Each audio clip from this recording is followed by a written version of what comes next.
Advocate Sharfuddin அலி Ahmad silver jubilee ஞாயிற்றுக்கிழமை நேற்று கொண்டாடப்பட்டது. அவரோட தனி மனித மேன்மை அந்தளவுக்கு சிறப்பானதுனால எல்லா மக்களும் அவரோட இணைந்து பயணிக்கிறாங்க. பணம் மட்டும் குறிக்கோள் இல்லாமல் மனிதர்களை நேசிக்கக்கூடிய ஒரு நல்ல தன்மையுடைய அந்த அட்வொகேட்டு பணியில் இருந்திருக்காங்க. இந்த அடிப்படையில் 25 ஆண்டுகள் பயணித்திருக்காங்க. அதே ஒரு பெரிய சாதனை மாதிரி. அந்த சாதனையை ஒரு மைல்கல் தான் அவங்க இந்த விழாவில் அவங்களோட ஜூனியர், அவங்களுக்கு வீரபத்ரன் சார், அவங்கக்கிட்ட பணியாற்றிய ஊழியர் மட்டும் இல்லாமல் அவங்க சக நண்பர்கள், என்ன மாதிரி ஒரு சாதாரண மனிதர் எல்லோரையும் இன்வைட் பண்ணி எல்லாரையும் அவங்க கூப்பிட்டு கண்ணியப்படுத்தி அனுப்புகிறாரு. எதுக்காகனா இந்த சமுதாயத்தில் நல்லவங்க ரொம்ப குறைஞ்சிட்டாங்க. அவங்கள ஊக்கப்படுத்தணும். இந்த மாதிரி நல்ல மனிதர்கள் இந்த மாதிரி ஒரு தொழிலில், இந்த அட்வொகேட் தொழிலில் மக்களை சொல்ல தேவையில்ல. எல்லோரும் பயந்து நடுங்கக்கூடிய ஒரு துறையில் இது ஒரு துறையாக இருக்குது. அப்படி இருக்கும்போது இது மாதிரி எளிமையான மக்களுக்காக சேவை செய்யக்கூடிய நல்ல மனிதர்களை நம்ம ஊக்குவிக்க வேண்டிய காலத்தின் கட்டாயத்துலேயும் இருக்கிறோம். அதுமாதிரி தனி மனித ஒழுக்கமும் இந்த காலத்தில் ரொம்ப குறைஞ்சி கொண்டு இருக்குது. அந்த அடிப்படையிலையும் இவர் சிறந்து விளங்குறதுனால மக்கள் எல்லோரும் நேசிக்கக்கூடிய ஒரு அட்வொகேட்டாக இருக்கார். இன்ஷா அல்லாஹ் இது எல்லோரும் என்ன பண்ணணும், ஆதரவு கொடுக்கணும். தம்புச்செட்டி ஸ்ட்ரீட்டில் அவங்களோட ஆஃபீஸ் இருக்குது. இப்போது சந்திக்கலாம். நல்ல அவரால் முடிஞ்ச எல்லாம் ஃப்ராங்காக சில வக்கீல்கள்லாம் மணி மைண்டு சொல்லுவாங்க, பணம் தான் முக்கியம். அந்த அடிப்படையிலேருந்து மாறுபட்ட ஒரு வக்கீலாக இருக்காங்க. அவங்களால முடிஞ்ச காரியத்தை கரெக்டாக சொன்ன மாதிரி செஞ்சு கொடுத்துட்றாங்க. தெளிவாக பேசக்கூடியவர். அதெல்லாம் பயன்படுத்தி கொள்ளலாம். இந்த மாதிரி நேர்மையான தொழில் செய்யக்கூடியவங்கள ஊக்குவிக்கிறது நம்ம கடமையாக இருக்குது. நன்றி.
எங்களுடைய ஆசான் சால்வை போட்டு கௌரவிக்கப்படுகிறார்.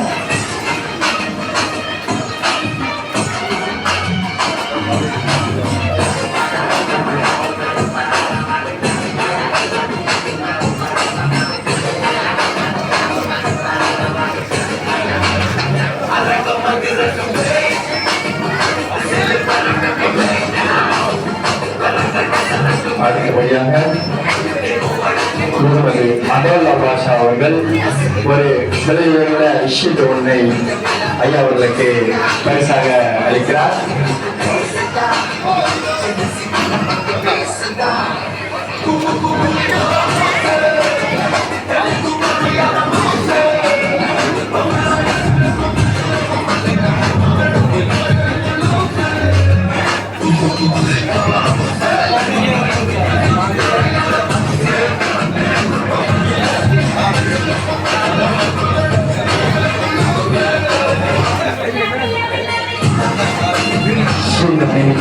கௌரவிக்கப்படுகிறார்.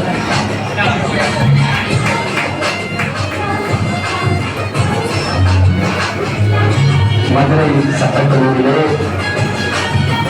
தன்னுடன் பயின்று சமத்தோழர்கள் அவர்களுக்கு மதுரை செய்தியை கௌரவிப்பார்கள்.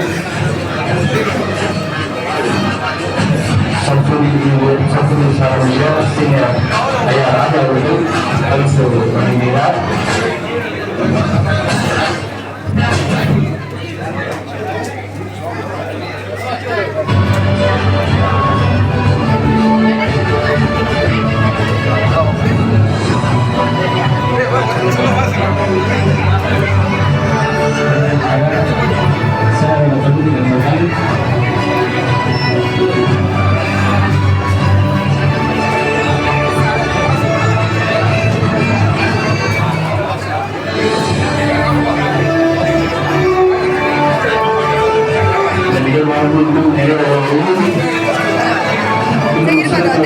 பேசிருப்பதால் அனைவரும் எழுந்து வர வேண்டாம். இந்த நிகழ்வானது இன்னும் நிறைவடையவில்லை.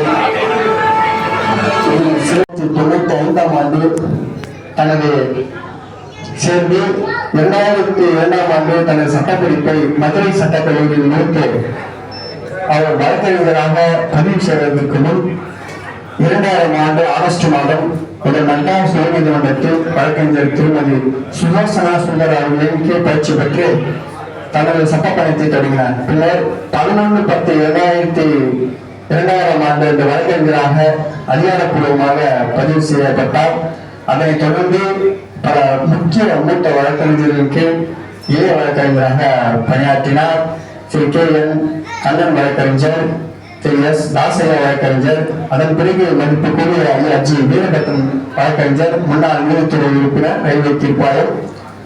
மார்ச் 2003 முதல் டிசம்பர் 2006 வரை இந்த காலப்பகுதியில் பல சிறந்த வழக்குகளை வெற்றி பெற்று அனுபவத்தை பெற்றார். அதன் பிறகு 2006ஆம் ஆண்டிலிருந்து அவர் சுயமாக வழக்கறிஞராக பணியாற்றி வருகிறார். மேலும் தனது சட்ட அலுவலகத்தை 168 தமிழ்ச்செட்டிக்கோடு சென்னையில் தனது சக ஜூனியர் வழக்கறிஞர் திருமதி என் சூர்யா அவர்களுடன் தொடங்கினார். அதன் பிறகு சட்டப்பணிகளுடன் கூட அவர் national institute of psychology research நிறுவனத்தில் சட்ட ஆலோசகராக லீகல் அட்வைசராக பணியாற்றி வருகிறார். மேலும் அவர் ஒரு குடும்ப ஆலோசகர், லைஃப் கோச் என பல்வேறு பட்டங்களுக்கு சொந்தக்காரரான இந்த நிகழ்ச்சி நாயகன் மதிப்புக்குரிய ஐயா சசுதீன் அலி அகமது அவர்களை ஒரு வார்த்தைகள் பேச அன்போடு மேடைக்கு அழைக்கிறோம். உங்கள் பரவேசத்துடன் இந்த நிகழ்ச்சி நாயகனை உற்சாகப்படுத்துமாறு அன்போடு கேட்டுக்கொள்கிறோம்.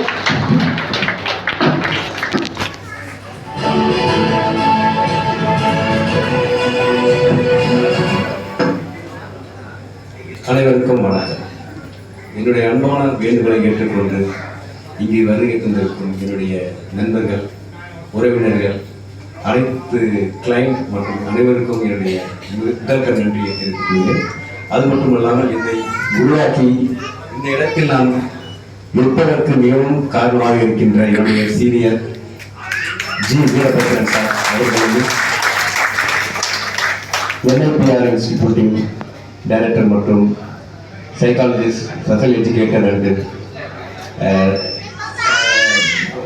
Digital creator mister doctor Hussain Basha அவர்களையும் மற்றும் எனது மனைவி சோஃபியா மேடம் அவர்களையும் முஜிபுர் ரஹ்மான் அவர்களையும் எனது தாய் தந்தை மற்றும் எனது மாமன்கள் மற்றும் சுப்ரீம் கோர்ட் வழக்கறிஞர் திரு சிராஜுதீன் அவர்களையும் சிவகுமார் நாயர் அவர்களையும் மற்றும் அனைவரையும் வரவேற்று இந்த உரையை நான் தொடங்குகின்றேன்.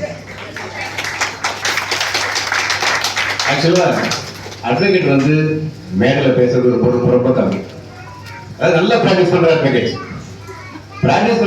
வந்து மேடையில் பேச மாட்டாங்க. ஏன்னா சாருக்கு தெரியும், சார் வந்து 50 கால அனுபவம் உள்ள ஒரு வழக்கறிஞர், சிவில் சைடு. அவருக்கு தெரியும் அட்வொகேட் யாருக்கும் மேடையில் பேச மாட்டாங்க. இருந்தாலும் இங்க சாருடைய ஸ்டூடெண்ட்னால கண்டிப்பா நான் பேசிதான் ஆகணும். இல்லைன்னா அவருடைய ஸ்டூடெண்டா இருந்த பிரயோஜனம் கிடையாது. மெயினா என்ன சொல்றேன்னா, அதாவது நான் வந்து +2 வந்து சைக்காலஜி எடுத்து ஜெயலலிதா கிட்ட ஸ்டேட் ரேங்க் எடுத்தேன்.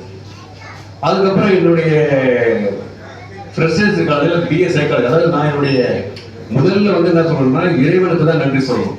அதுக்கப்புறம் என்னுடைய தாய் தந்தைகள், இந்த தாய் தந்தைகள் இருக்கிறதுனால தான் நான் இந்த அளவுக்கு நான் வந்து என்னால் வந்து தூரத்துக்கு நான் வர முடியும்.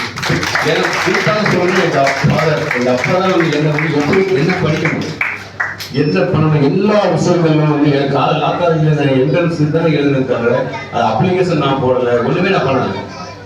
ஸ்கூல்ல இருந்து காலேஜ் வரைக்கும் எல்லாமே அவர் தான் ஓடி போய் அப்ளிகேஷன் வாங்குவாரு, அப்ளிகேஷன் போடுவாரு. எக்ஸாம் மட்டும் எழுதுனேன். சைக்காலஜி வந்து படிக்கணும்னு எனக்கு ஒரு ஆசை இருந்ததுனால BA போட்டேன். அவர் சார் அப்பா என்ன சொன்னாருன்னா, எப்படியும் உனக்கு வந்து நீ லா கிடைச்சா போயிடுவேன், நீ லாவே போயிடுன்னு சொல்லிட்டு லா கொண்டு சேர்த்து விட்டேன். லா சேர்த்து விட்டதில் 5 வருடங்கள் வந்து இங்கே மதுரை லா காலேஜில் நான் படித்தேன். மதுரை லா காலேஜில் படிக்கும்போது என்னுடைய தோழர்கள் இருக்காங்க, அவங்க எல்லாருக்கும் நன்றி. ஏன்னா ஒரு நான் ஆக்சுவலாக வந்து ரொம்ப இன்ட்ரோவர்ட்டாக இருப்பேன். ரொம்ப அதாவது ஒரு நீ பார்க்க போனீங்கன்னா யார்கிட்ட பேச விட மாட்டேன். லா காலேஜ் போயிட்ட பிறகு தான் அங்கே ரேங்கிங்னு ஒரு விஷயம் இருக்கு. ஆனால் உண்மையாகவே ரேங்கிங் இல்லைன்னா யாருமே வந்து வெளியில் வர முடியாது. ரேங்கிங் தான் வந்து உண்மையாகவே அந்த கரெக்டான முறையில் செய்யணும்னா அந்த ரேங்கிங் வந்து உண்மையாக நல்ல ரேங்கிங். நான் வந்து ரேங்கிங் அனுபவப்பட்டிருக்கேன். அதே மாதிரி இந்த விழாவில் வந்து நான் 2 பேரை குறிப்பிட்டேன். 1995 எங்கள் ஃபாதர் வந்து என்னை லா காலேஜில் அட்மிஷன் பண்ணுறதுக்காக போட்டு போனார். அப்போ ராஜா அண்ணன் இருக்கிறாங்க வந்து தெரியல சார், ராஜா அண்ணன், இந்த ராஜா அண்ணன் பாண்டிராஜ், இவங்க 2 பேர் தான் எனக்கு முதல்ல நான் லா காலேஜ் போனேன். எனக்கு என்ன எங்க போகணும் எங்க தங்கணும் ஒண்ணுமே தெரியாம இருந்தது. அவங்க 2 பேரும் என்னை கொண்டு போய் அவங்க ரூம்ல தங்க வச்சு அங்கதான் நான் வந்து கல்லூரி வாழ்க்கையை சாப்பிட்டேன். அது மட்டும் இல்லாமல் லா காலேஜை வந்து சக்சஸ்ஃபுல்லா முடிச்சு வெளில வரேன். எனக்கு ஆக்சுவலாக உண்மையாகவே எனக்கு வந்து நான் லாயர் ஆகணுன்ற எனக்கு ஒரு நம்பிக்கையே கிடையாது. ஏதோ அப்பா சொல்லிட்டாரு, நான் படிச்சிட்டேன். இது உண்மையாகவே இது கண்டினியூ பண்ண முடியுமா? ஆனால் நான் போன சீனியர் 2 பேர் சீனியர் 3 சீனியர் போனேன், கொஞ்சம் விஷயம் கற்றுக்கிட்டேன். ஆனால் இருந்தாலும் என் மேலே எனக்கே நம்பிக்கை இல்லாமல் இருந்தது. ஆனால் சார் ஜி வீரபத்திர சார் கிட்ட ஜூனியராக போனதுக்கு அப்புறம் தான் ஒரு வழக்கறிஞரை நம்மளால் சாதிக்க முடியும் அப்படின்ற அந்த ஒரு தன் நம்பிக்கை வந்து உருவாக்குனது யாருன்னா எங்க ஐயாவா. ஆக்சுவலா அவர் சார் நீங்க பார்த்துருந்தீங்கன்னா கோர்ட்ல வந்து அவர் இவ்வளவு அமைதியா இருக்காரு. கோர்ட்ல அவர் பேச ஆரம்பிச்சோம்னா கத்த ஆரம்பிச்சோன்னா 10 கோர்ட்டுக்கு கேட்கும். அவர் இங்கே மெட்ரோ பஞ்சாயத்து நடக்கிற சார் அங்க இருக்காருன்னு அர்த்தம். அவர் சவுண்ட் வந்து அந்த அளவுக்கு 10 கோர்ட்டுக்கு கேட்கும். அந்த அளவுக்கு வந்து சவுண்டா நல்லா அழகா அறிக்கை பண்ணுவாரு. அவங்க ஜூனியர் வந்து செம்ம ஜூனியர்களை வந்து திட்டுவார். அவரும் கோபம் வந்துடும் நல்லா திட்டுவார். அப்போ நான் நினைப்பேன், ஏன்னா இவங்க எப்படின்னா ஜூனியரா ப்ராக்டிஸ் பண்றாங்கன்ற மாதிரி நான் நினைப்பேன் ஃபர்ஸ்ட் டைம் போகும்போது. அதுக்கப்புறம் சார் கிட்ட வந்து நம்ம ஜீவானந்தம் அவர் தான் வந்து சார் இன்ட்ரடியூஸ் பண்ணது. அப்போ அவர் கிளர்க்கா இருந்தாரு.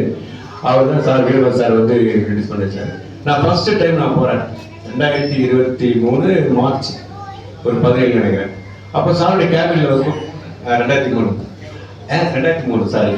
அது சார் என்ன கேட்குறாரு, எப்போ இந்த மாதிரி வந்து நான் எல்லாருக்கும் சம்பளம் வந்து இவ்வளோ சம்பளம் கொடுப்பேன், உன்னால தாக்கு படிக்க முடியுமா, நீ பழைய சீனியர்கிட்ட நீ எவ்வளோ சம்பளம் வாங்கிருந்தேன்னு கேட்டேன். நான் வந்து ஒரு பெரிய தொகை வாங்கியிருந்தேன்னு சொன்னேன். எப்போ இங்கெல்லாம் அதெல்லாம் கிடைக்காதுப்பா, இங்கே ஒர்க்கை கற்றுக்கிறதா கற்றுக்கோ, நீ சம்பளம் பணத்தை எதிர்பார்த்தா நீ தயவுசெய்து 1 மாதம் இருந்து பாரு, உனக்கு முடிஞ்சா இதெல்லாம் கண்டினியூ பண்ணிடணும் வேணாம். ஆனால் அந்த 1 மாசத்துல தான் தெரிஞ்சது சார் வந்து சம்பளம்ன்றது ஒண்ணு, அது மேலேயும் வந்து சார் வந்து நம்ம பிடிச்சதா வச்சு எங்க கிளைண்ட கூப்பிட்டு கொடுத்துருவாரு, அவனுக்கு கொடுத்துருவாரு. அந்த மாதிரி வந்து சார் வந்து இன்னொரு விஷயம்னா சார் வந்து ஒரு ஃப்ரீயா விட்டுருவாரு. உங்களுக்கு ஒரு கேஸ் கொடுத்துட்டாருன்னா ஒரு இன்ஜெக்ஷன் மட்டும் வருவார், சூட் ஃபைல் பண்ணி இன்ஜெக்ஷன் வாங்கிட்ட பிறகு அந்த பண்டில் ஃபுல்லாக நம்ம தான் கண்ட்ரோலில் இருக்கோம். ஃபுல் ஆர்குமெண்ட் லாஸ்ட் ஸ்டேஜ் தான் சார் வருவார், கிராஸ் பண்ணும்போது வருவார். அதனால ஃபுல்லா வந்து அந்த கேஸோடைய இது ஃபுல்லா நம்ம கத்துக்கிறதுக்கான வாய்ப்புகள் நிறைய இருக்கு. அதாவது நம்ம எப்படி ஒரு தண்ணியில வந்து கீழே விழுந்துட்டோம்னா எப்படி நம்ம நீந்தி வெளில வரணும், அந்த மாதிரி நீந்தி வரத்துக்கு கற்றுக் கொடுக்கறது வந்து எங்க சீனியர் நல்லா கற்றுக் கொடுத்தாரு. அவர் இன்னொரு முக்கியமான விஷயம் என்ன சொல்லுவாருன்னா, கிளைண்ட் வந்து ஏழை கிளைண்ட்டுகளை வரும்போது அவங்க கிட்ட ரொம்ப கனிவா நடந்துக்கணும். அதே மாதிரி அவங்க கிட்ட ஃபீஸ் கேட்கக்கூடாது, அவங்களே பார்த்து கொடுப்பாங்க அப்படின்றது தான் எங்களுடைய சீனியர் எங்க கிட்ட சொல்லி கொடுத்த ஒரு வார்த்தை. அந்த வார்த்தைக்கு இப்பயும் நான் பயன்படுத்துறேன். ஏன்னா கிளைண்ட் கிட்ட வந்து இப்போ நம்ம வசதியான கிளைண்ட் தான் வாங்கலாம், ஆனா ஏழைங்க கிட்ட நீங்க வாங்குனீங்கன்னா ஒரு இவ்வளவு வாங்கி ஏமாத்தி காட்டுற வேலை கேஸ் டிஸ்மிஸ் ஆனா கூட நம்ம வேலை பழைய போட்டுருவோம். ஐயோ அவருக்கு பணம் வாங்கி ஏமாத்திட்டாருமா. அதனால எப்பயுமே வந்து சார்கிட்ட எப்பயுமே ஒரு விஷயம் என்னன்னா, ஏழை கிளைண்ட வந்து ஃபீஸே வாங்காத, அவங்களே பார்த்து கொடுப்பாங்க, நீங்க கண்டிப்பா நீங்க வேலை பண்ணு கண்டிப்பா கொடுப்பாங்கன்னு. அது மாதிரி நான் போயிட்டு இருந்தேன். இன்னொரு விஷயம் சொல்ல போனா, சார் வந்து உங்களுக்கு ரயில்வே டெர்மினல்ல போயிட்டாரு. 2006 வந்து ஜுடிஷியல் மெம்பரா வந்து பதிவிறாரு. அந்த டைம்ல இதே மாதிரி ஒரு மேடையில வந்து எல்லாருமே பேசுறாங்க, எல்லாருமே சாரை பத்தி சொல்றாங்க. ஆனா என்னால பேச முடியல. ஏன்னா எனக்கு பேசணும் தோணுது, ஆனா பேச முடியல. ஏன்னா மேல பேசுற தப்பாயிடுமோ அப்படின்ற ஒரு எண்ணத்துல வந்து பேச முடியாம இருந்தது. ஆனா இப்ப வந்து டாக்டர் ஹுசைன் பாஷா சாருடைய ட்ரைனிங், அவருடைய ஸ்டூடெண்டா இருக்கிறதுனால இந்த மாதிரி ஒரு மேடையில வந்து நம்ம பேசுறதுக்கான ஒரு வாய்ப்பு அவங்க ஏற்படுத்தி கொடுத்துருக்காங்க. அதே போல இன்னொரு விஷயம் என்னன்னா, என்னுடைய தாய் தந்தைகள் இருக்காங்க, சகோதரர்கள் சகோதரி எல்லா சொந்தக்காரர்கள் இருக்காங்க. அவங்களையும் தாண்டி என்னுடைய மனைவி 21 வருடமாக என்னுடன் பகிர்ந்து என்னுடைய நல்ல கெட்ட விஷயங்களை எல்லாத்துலயும் வந்து அவங்க பங்கெடுத்து நான் என்ன செய்யணும் என்ன செய்யக்கூடாதுன்ற ஒவ்வொரு விஷயமும் வந்து ஒரு குழந்தைக்கு சொல்லி கொடுக்குற மாதிரி சொல்லி, சம்டைம்ஸ் வந்து பிரச்சனைக்கு இருக்கும், அது எல்லா ஃபேமிலியிலும் இருக்கும், அது இல்லை. ஆனா எல்லா கணவர்களும் என்ன பண்ணணும், அந்த மாதிரி வந்து ஒரு மனைவி சொல்லும் போது கேட்டுக்கணும். நம்ம தான் சொல்லிட்டு எந்த ஒரு இதுவும் செய்யக்கூடாது. அந்த விஷயத்துல வந்து என்னுடைய மனைவி ஒரு டைம் டேபிள் ஒரு நிறுவனம் எடுத்து 2 வருடமாக சக்சஸ்ஃபுல்லா நடத்திட்டு இருக்காங்க. ஆக்சுவலா வந்து